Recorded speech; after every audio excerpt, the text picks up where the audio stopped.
Hey everyone, it's Kerrane with NBC Sports EDGE, bringing you the top 5 rookies for 2022 redraft leagues.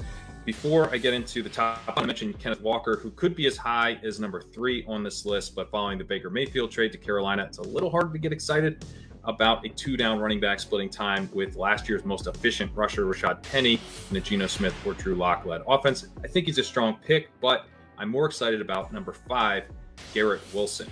Wilson has an elite combination of college production and college target competition.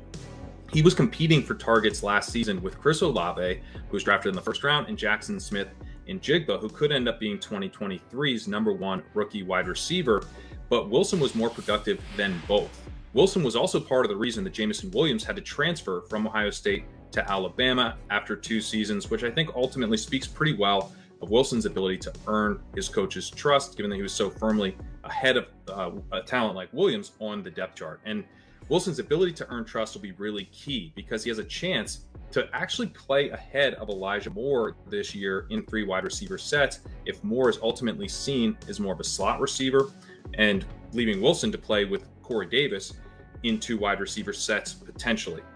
That might not be the most likely outcome, but I think it's plausible, and it really makes the gap between those two in terms of ADP, which is about 3 to 4 rounds, make no sense to me. So I'm loading up on Wilson. I think he could move up considerably in drafts if we start to hear reports of him really being locked into 2 wide receiver sets to start the year, which is a realistic possibility.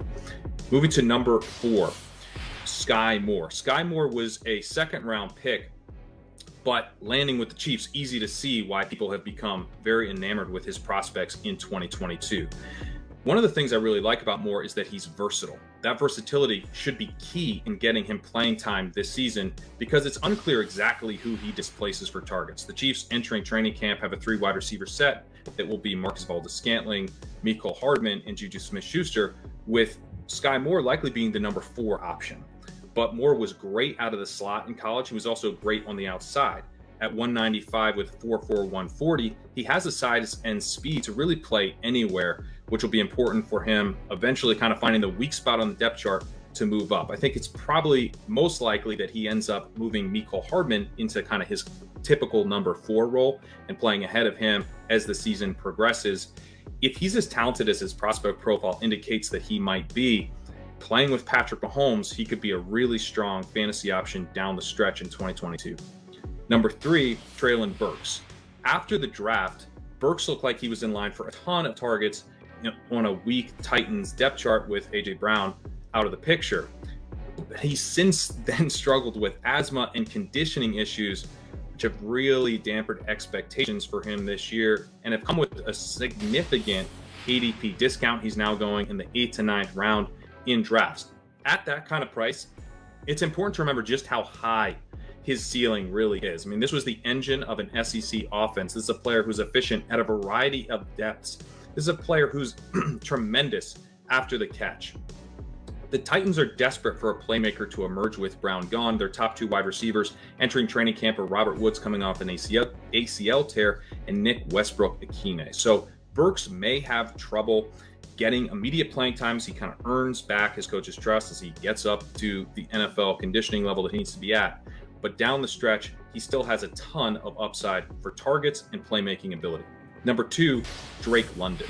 London really has no target competition in the wide receiver room in Atlanta. He's the number 1 wide receiver selected in the NFL draft.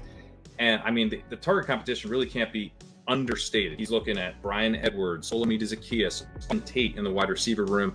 Kyle Pitts, a tight end, and Cordell Patterson, a running back, are really the only 2 other playmakers in this offense. The offense should struggle at times. It's also not clear that London's contested catch profile meshes all that well with Marcus Mariota and Desmond Ridder, but still, he should see plenty of design touches, plenty of screens, maybe some jet sweeps to get him the ball and take advantage of his yards after catch ability. And his combination of target upside and potential talent is really underpriced. He sometimes falls into the 7th round. Number 1, Breece Hall. Hall was very productive at Iowa State, and he was very elusive and a capable receiver. In some ways, he's similar to fellow Iowa State back David Montgomery, but he brings an explosive element to the table that Montgomery does not bring at all. Breece Hall was a tremendous breakaway runner in college, and he ran a 4.39 40, which is the same mark as Jonathan Taylor. So in a kind of David Montgomery level workhorse role, Hall would have a lot more upside. Now, his path to that role is definitely murky because he's playing with Michael Carter in the same backfield, and the Jets have preferred a committee approach. But still, at a 5th-round price tag, Breece Hall makes a ton of sense as a bet on talent play, and ultimately, I think that price tag is going to creep up. He could be as high as the early 3rd if he has a good training camp. All right, that wraps up the top 5 rookies 2022 redraft leagues.